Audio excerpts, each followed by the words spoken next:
Ini kita lanjutkan ya. Oke.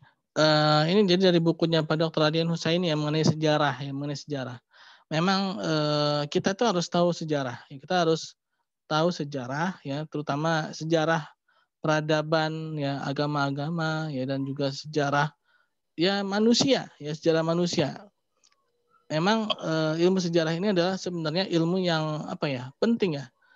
Karena dari sejarah inilah kita kan banyak sekali mendapatkan sesuatu yang sangat berharga, yaitu terutama mengenai penghematan biaya juga nantinya. Gini, ketika kita baca sejarah, maka kita tidak perlu lagi mengulang gitu kan. Makanya kan ada divisi apa? Kalau sekarang itu R&D ya, Research and Development ya. Nah, ini sangkut pautnya dengan sejarah apa nih? Research and Development itu sebenarnya kan meneliti kan, riset ya kan, dan mengembangkan gitu. Nah, ketika dia sudah tahu sejarah, seharusnya apa ya? Mungkin ya, tidak perlu lagi meriset, tapi dia mungkin risetnya hanya pada sekitar kulit-kulitnya saja ya. Karena kan segala sesuatu itu pasti berulang ya. Segala sesuatu itu pasti hanya berulang. Nah, tapi penyebabnya itu sama ya. Penyebabnya itu sama. Nah, lalu ini sejarah mengenai kaum perempuan ya. Nah, ini telah terlihat ya bagaimana ya mohon maaf ya, orang-orang kafir itu kan mereka itu tidak memiliki bimbingan. Mereka tidak ada bimbingan wahyu dari Allah Subhanahu wa taala ya. Sehingga mereka mencari-cari sendiri konsep mereka, dan salah satu korbannya adalah kaum wanita ya. Korbannya adalah kaum wanita.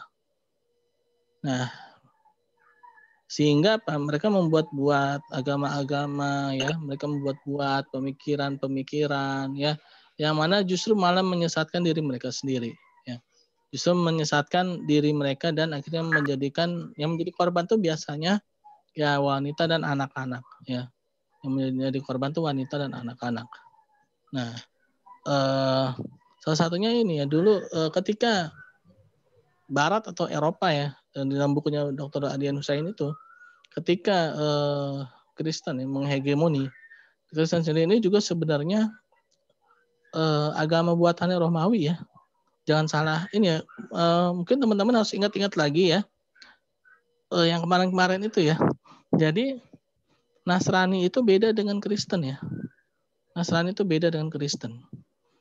Nasrani itu bukan agama. Nasrani itu adalah kaum ya, orang, kelompok ya, orang-orang atau kelompok ya. Nasrani. Kalau bahasa apa? Ininya Ansor ya. Nasrani, Nasoro, Ansor. Itu artinya penolong ya. Orang-orang yang menolong kalau zaman Nabi Isa dan Nabi Isa alaihissalam ya. Kalau di zaman Nabi Muhammad SAW itu penolongnya kaum muhajirin ya. Nah, Nasrani atau Nasoro atau Ansor itu penolong ya. Nah, sedangkan kalau Kristen itu adalah berasal dari kata kris, artinya silang atau cross ya. Nah, ini mereka membuat konsep agama ya. Mereka membuat konsep agama yang mana ujung-ujungnya tuh menyakiti kaum wanita ya. Jadi mereka menganggap ya, salah satu hasil pemikirannya itu adalah wanita itu dianggap sebagai pendosa atau apa ya? Ya mungkin yang lebih kejamnya itu dibilang setan. Ya kenapa? Anak buah setan lah gitu. Kenapa? Karena memang menurut sejarah juga kan Hawa ya, istrinya Nabi Adam alaihissalam, yang menjadi apa ya, pembujuk Nabi Adam alaihissalam untuk makan buah khuldi gitu kan. Yang membuat Nabi Adam itu makan buah khuldi, akhirnya terlempar dari surga ya. Nah, sehingga mereka menghukumi wanita itu ya seperti itu gitu ya. Menurut pemikiran mereka ya. Menurut pemikiran mereka. Nah, sehingga mereka itu menyiksa kaum wanita ya.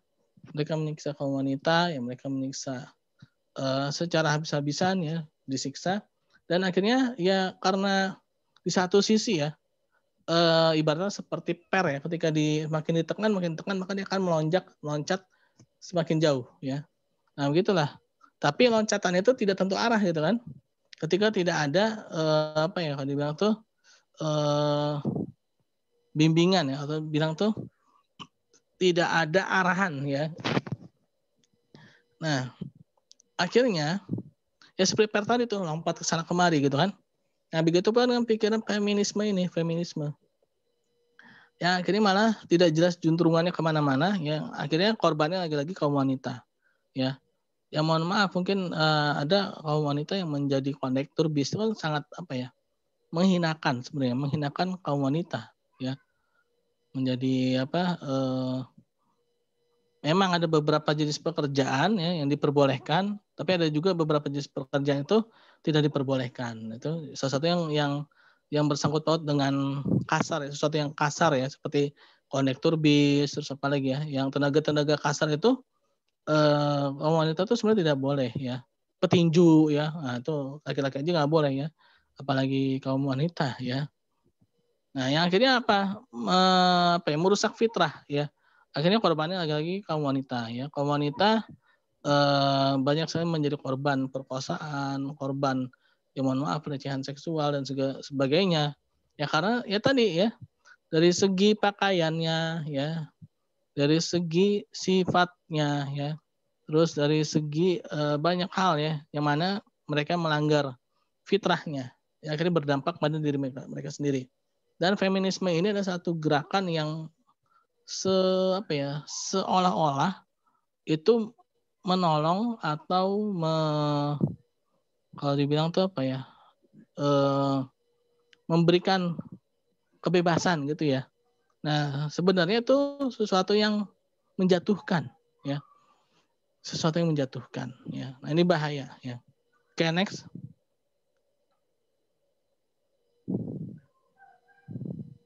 Nah, ini sejarah feminisme ya, tadi saya katakan. Nah, ini akibat dari ya mohon maaf trauma dari agama ya, sejarah dari agama ya. Ya kalau kita mau fair-fairan kita belajar sejarah secara objektif deh ya. Ini fakta ya, ini fakta. Ini terkadang kita apa zaman sekarang ini aneh ya. Sesuatu yang fakta itu harus diketahui ya. Bukannya memprovokasi atau bukannya menebar kebencian ya. Ini sesuatu yang memang harus diketahui. Sejarah itu penting ya. Sejarah itu penting. Bahkan Al-Quran itu hampir 2/3 isinya itu tentang sejarah ya, tentang sejarah.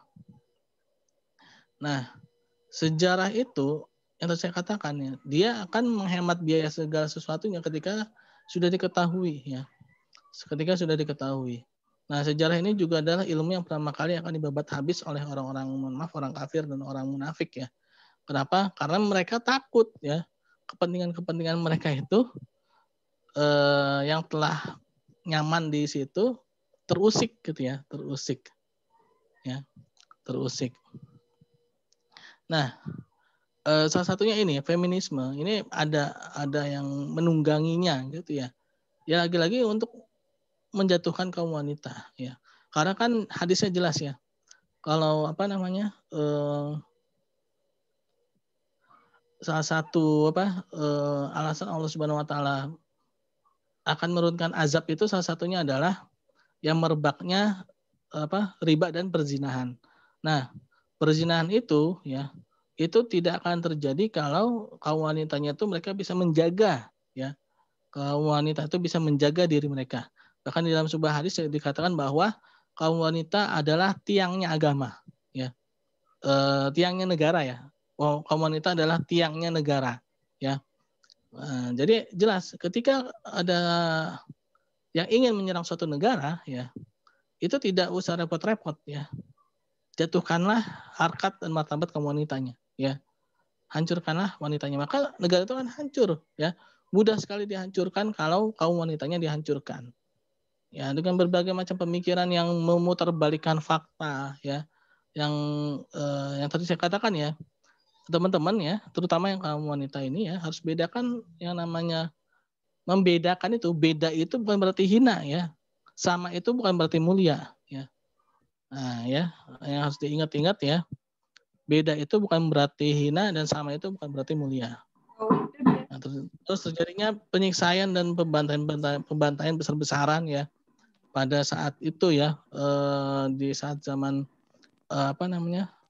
Ya mungkin kita bisa baca sejarah lah ya, bagaimana Galileo Galilei ya yang berseberangan dengan pemikiran agama ketika itu ya, dia dihukum gantung ya kan.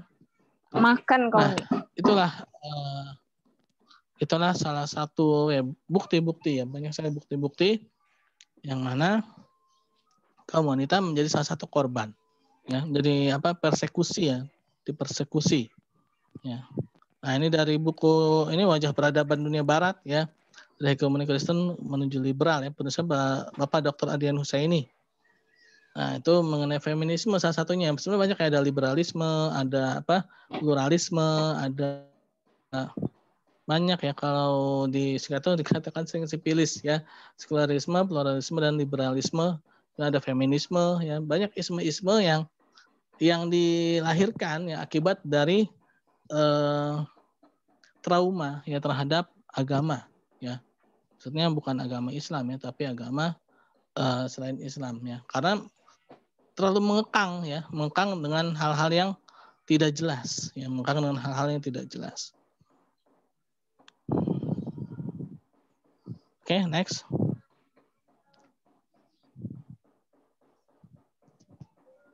Nah, lalu fungsi diutusnya Rasulullah SAW ya kembali meluruskan ya pemahaman-pemahaman, ya, pemikiran-pemikiran, lalu juga membalikan fitrahnya kaum wanita ya, kembali memuliakan kaum wanita, apalagi di Jazirah Arab itu juga terkena pengaruh ya, kaum wanita juga dijadikan sebagai aib ya, ketika itu dijadikan sebagai makhluk pendosa juga gitu ya. Bahkan dikatakan kemuliaannya itu yaitu ketika mereka membunuh anak perempuan mereka ya. Nah, ketika diutusnya Rasulullah SAW ya, kaum wanita kembali terhormat ya, kemuliakan kembali ya. Oke, jadi seperti itu ya. Bagaimana Islam itu mengatur kedudukan antara pria dan wanita ya, sehingga jelas tanggung jawabnya ya, jelas bebannya, jelas perannya masing-masing ya, jelas perannya masing-masing. Oke, ada yang ingin ditanyakan? Pak, saya mau bertanya, Pak. Ya. Baik, Assalamualaikum warahmatullahi wabarakatuh. Perkenalkan, nama saya Ali Bakar. Waalaikumsalam warahmatullahi wabarakatuh. Saya ingin bertanya, Pak, apa yang dimaksud dengan umarah dalam pandangan Islam dan berikan satu contohnya dalam kehidupan kita sehari-hari? Apa tadi Umar? Apa yang dimaksud dengan umarah dalam pandangan Islam dan berikan satu contohnya dalam kehidupan kita sehari-hari? Terima kasih, Pak. Umaro, oh ya, umaro itu maksudnya pemimpin ya, pemimpin dalam pandangan Islam itu ya, bagaimana pemimpin itu bisa mengayomi ya, menaungi, melindungi ya, dan membimbing. Nah, itu umaro ya, memang umar itu artinya pemimpin ya, secara bahasa ya. Nah, ya kehidupan sehari-harinya ya ini kita kaum laki-laki ya melindungi ya kan, memberikan nafkah ya. Nah, itu dalam kehidupan sehari-hari ya, itu umaro ya, umaro itu pemimpin ya. Memang secara persempitnya ya, kalau dipersempit maknanya itu umaro itu sering sekali dikatakan sebagai pemimpin negara. Sebenarnya umaro itu ya artinya adalah pemimpin ya, pemimpin itu semuanya yaitu kaum laki-laki ya. Bahkan di dalam sebuah hadis ya dikatakan bahwa setiap jiwa itu, diri itu adalah pemimpin ya, pemimpin yang akan memimpin dirinya sendiri dan mempertanggungjawabkan apa yang dia pimpin ya. Nah, itu ya arti umaro ya, itu pemimpin ya. Jadi seperti itu, gimana? Baik, Pak, terima kasih. Yuk, sama-sama. Ayo, ada yang mau nanya lagi? Saya, Pak, mau bertanya, Pak. Iya. Tapi di luar tema, Pak, bagaimana? Boleh? Iya, apa-apa deh. Iya. Iya. Pak, menurut menurut pandangan Islam tuh ada nggak sih sebenarnya apa sih negara Islam tuh gitu, konsep negara Islam? Negara Islam. Iya, dalam artian apa sih, kan Rasulullah tuh semenjak udah wafat atau sebelum wafatnya itu apa ninggalin skema buat ngediriin agama gitu, ngediriin negara gitu atau enggak gitu? Gini ya, negara itu kan suatu sistem yang udah kompleks ya, kompleksitas ya. Sesuatu yang apa ya, kalau dibilang itu sesuatu yang jangka panjang itu, yang mana tidak bisa apa ya, dibuat secara terburu-buru ya. Atau mungkin yang isu-isunya itu kan yang sering itu kan mengenai HTI itu ya, yang sering apa namanya khilafah itu kan, tentang khilafah ya. Nah, kita juga harus tahu juga ya, arti khilafah atau khalifah itu kan, khilafah itu kan berasal dari kata khalifah, artinya pemimpin ya, atau wakil ya, wakil khalifatullah fil ard, yaitu manusia ya, wakil Allah di muka bumi ini, yaitu untuk menjalankan ya hukum Allah ya, menjalankan perintah Allah Subhanahu wa taala ya. Nah, memang secara jangka panjang ya, untuk merintis menjadi itu apa ya, kalau dibilang itu suatu konsekuensi ya. Suatu konsekuensi menjadi sebuah negara Islam itu suatu yang otomatis ya, ketika masyarakatnya itu dia sudah apa ya, kalau dibilang tuh 100% lah menjalankan perintah Allah dan Rasulnya, ya otomatis sebenarnya tuh ya, otomatis ya terbentuk lah itu negara apa namanya, yang berdasarkan pada syariat Islam itu ya, otomatis ya. Walaupun dengan apapun namanya ya, mungkin kalau kita Pancasila ya kan. Nah, Pancasila sendiri itu sebenarnya banyak sekali mengandung kata-kata Islam di dalamnya ya, yaitu mengenai ketuhanan yang Maha Esa ya. Itu tidak bertolak belakang ya. Itu tidak bertolak belakang. Nah, memang apa ya, kalau kita lihat itu sesuatu yang memang tidak bisa apa ya, kalau dibilang tuh yang tidak bisa dijalankan secara terburu-buru. Rasulullah SAW sendiri ya, itu membutuhkan waktu yang panjang ya, sehingga bisa menghasilkan para pemimpin-pemimpin dunia Islam yang luar biasa hebatnya ya.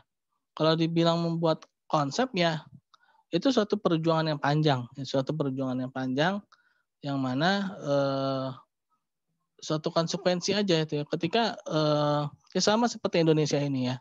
Ini kan Pancasila ini juga merupakan suatu konsekuensi dari pemikiran-pemikiran para pendahulu kita ya. Pemikiran dari para pendahulu kita yang mana memang sudah menyiapkan gitu kan, yang mana memang sudah menyiapkan. Dan para pendahulu kita juga pun itu mereka semuanya itu para ulama ya, ulama-ulama yang membuat Pancasila ini.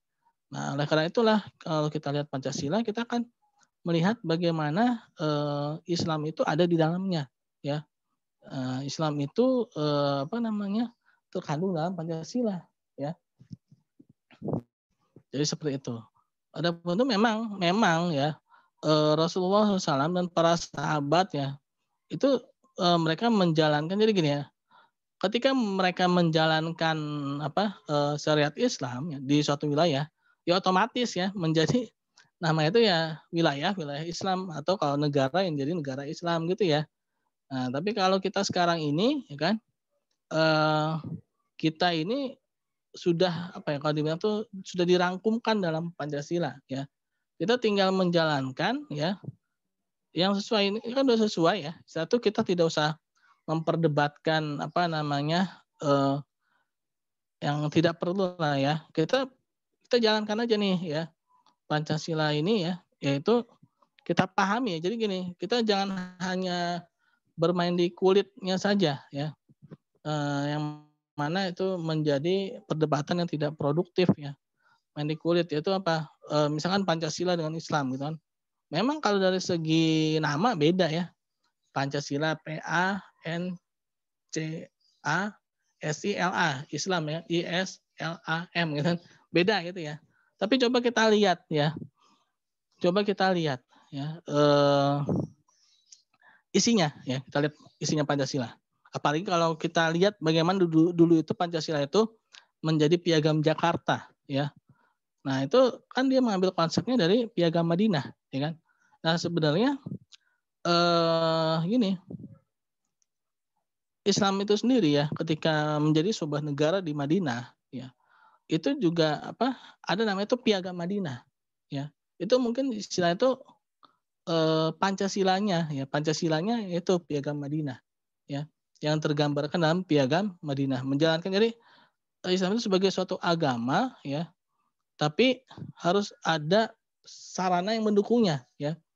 Untuk dijalankannya syariat Islam itu secara baik dan benar, itu butuh sarana pendukungnya. Kalau dulu di Madinah itu namanya piagam Madinah, ya. Kalau di Indonesia ini namanya Pancasila, ya. Nah, istilahnya tuh ada jembatannya, ya. Jadi tidak bisa kita sekonyong-konyong, ya, kita menjalankan syariat Islam ini, kita butuh ininya, misalnya apa ya, dibilang tuh ya tadi itu ya, jembatannya itu, ya. Kita butuh jembatannya itu, yaitu kalau Indonesia ini adalah Pancasila ini sebagai jembatan untuk menjalankan syariat, ya. Karena kan memang ada kan dalam Pancasila ini, dan bahkan ya hampir semua kata-kata dalam Pancasila ini adalah bahasa Arab, ya, atau bahasa-bahasa dari Islam, ya. Ketuhanan yang Maha Esa, ya, lalu kemanusiaan yang adil dan beradab, ya, persatuan, ukhuwah, itu kan persatuan kan. Lalu kerakyatan, rakyat itu berasal dari bahasa Arab artinya rakyat, ya. Rakyat itu artinya apa ya? Gembalaan, ya, kumpulan, ya. Nah, itu dari bahasa Arab, ya. Rakyat itu dari bahasa Arab rakyat, ya. Ya, dalam hikmat, kebijaksanaan, hikmah, ya. Nah, terus adil, ya. Nah, itu semua suatu yang memang sudah dibuat oleh para pendahulu kita, ya. Kalau di Indonesia ini mungkin jembatannya Pancasila. Nah, di zaman Rasulullah di Madinah itu piagam Madinah namanya, ya. Nah, jadi seperti itu, ya. Ya, kembali lagi pada diri kita masing-masing, ya, diri kita untuk menjalankan, ya, menjalankan syariat ini, ya. Kadang kan tidak dilarang, kan. Gitu. Jadi gitu, ya. Gimana? Iya Pak, sudah Pak. Terima kasih Pak. Iya. Ya, ada lagi yang ingin ditanyakan? Yang Saya lainnya? mau bertanya Pak. Iya. Kan tadi ada larangan untuk perempuan memakai baju pria, terus pria dilarang memakai pakaian wanita. Nah, terus kan kalau zaman sekarang banyak yang pakaian bisa dipakai buat pria sama wanita. Itu gimana, Pak? Nah, itu dia masalahnya, ya. Nah, yang perempuan terutama, ya. Yang laki-laki sih jarang, ya, kecuali ya kalau laki-laki yang agak melambai itu memang kadang-kadang tuh ya model-model baju-baju yang kalau dibilang tuh dicubit au gitu. Ya. Nah, ini tidak diperbolehkan, ya, terutama yang wanita, ya. Kalau laki-laki itu biasanya agak-agak ini aja sih, ya. Nah, tapi kalau yang wajar-wajar mah laki-laki biasanya ya bajunya biasanya wajar, ya, bajunya wajar. Nah, terutama yang kaum wanita, ya. Kaum wanita ini kan hampir kalau dibilang kenapa yang wanita, karena memang wanita itu jumlahnya lebih banyak daripada laki-laki, ya. Sehingga ya fashion itu mengarahkan kepada kaum wanita, gitu, ya. Fashion itu mengarahkan kepada kaum wanita. Mereka sekarang mulai menggeser-geser, ya,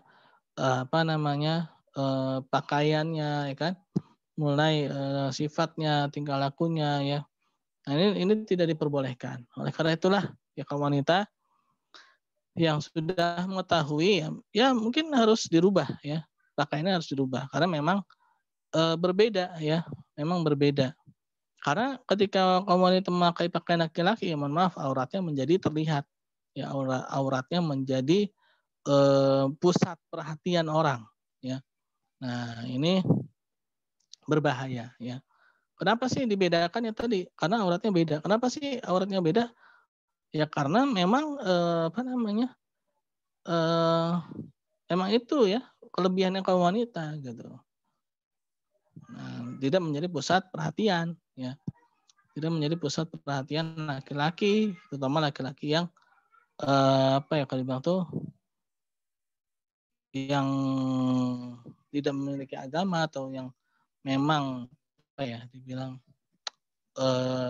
memiliki syahwat yang beda gitu kan. Karena itulah ya ya perlahan-lahan ya kaum wanita ya pakaiannya dirubah ya, jangan apa ya sering pakai celana jeans itu ya yang mencetak apa anggota tubuh ya. Kalau mencetak uang sih ya itu mah di sana ya, di peruri ya. Ini kita jangan mencetak dosa gitu. Akibat dari pakaian kita ya menjadi pusat perhatian atau pusat dosa orang akan menjadi pembuka pintu dosa. Jadi seperti itu ya. Jadi harus beda ya, harus dibedakan. Ya, jadi gini ya, teman-teman yang terutama yang perempuan jangan merasa apa ya, aduh Pak susah Pak kan yang jualan gini loh. Di zaman Rasulullah dulu ya perintah hijab itu teman-teman jangan beranggapan hijab itu pakaiannya orang Arab ya. Hijab itu ya perintahnya Allah Subhanahu wa taala. Orang Arab sebelum ada perintah hijab itu ya pakaiannya sama ya seperti orang-orang maaf orang jahiliyah ya. Lalu apakah ketika perintah hijab itu turun kepada mereka perusahaan fashion hijab itu sudah ada pada saat itu? Belum ada teman-teman ya. Belum ada. Ketika perintah hijab itu turun ya, apa yang terjadi?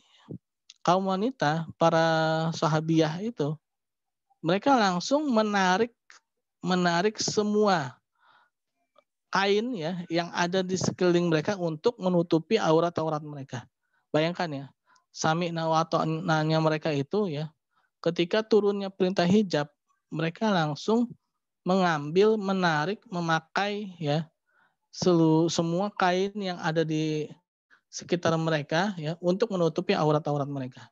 Ketika mereka melihat hordeng ya, begitu mereka dengar kalau Allah itu sudah menyuruh menutup aurat mereka, mereka ambil hordeng itu, mereka tutup aurat mereka dengan hordeng ya. Ketika mereka melihat taplak meja makan ya, begitu mereka mendengar ada ayat mengenai menutupi aurat mereka, itu mereka langsung mengambil taplak ya. Bahkan ada riwayatnya ya, ada yang apa di hijab mereka itu ada bekas-bekas makanan ya kan. Kenapa? Karena memang belum ada fashion, belum ada toko baju muslimah ketika itu ya. Tapi karena perintah Allah mereka jalankan ya, sami nawa ata'na ya. Mereka dengar dan mereka taat, ya, langsung mereka lakukan ya. Zaman sekarang jangan bilang aneh-aneh lagi, Pak susah Pak segala macam kan. Udah ada Zoya, udah mau yang dari paling murah sampai paling mahal ada ya. Apalagi alasannya memang belum terbiasa aja ya. Memang belum taat ya, belum taat ya. Jadi seperti itu ya.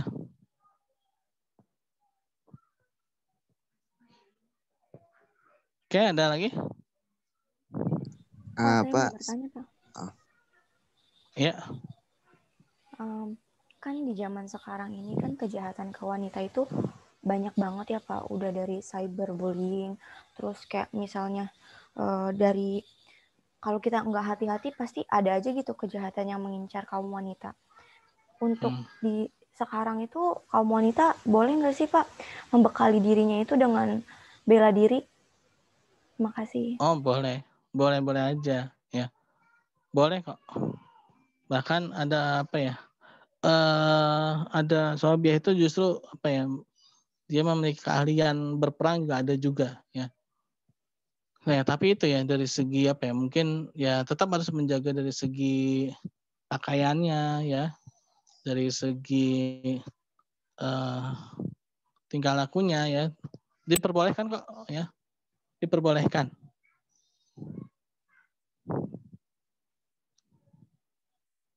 Ya gimana? Aduh, habis nih waktunya nih. Halo? Tes. Habis ya? Masih ada, Pak. Masih ada, Pak. Oh iya. Oke, ada lagi? Kalau tidak ada, ya mungkin kita tutup saja ya. Kita tutup dengan baca hamdalah. Reknya mungkin recordnya dimatikan ya, Mahendra.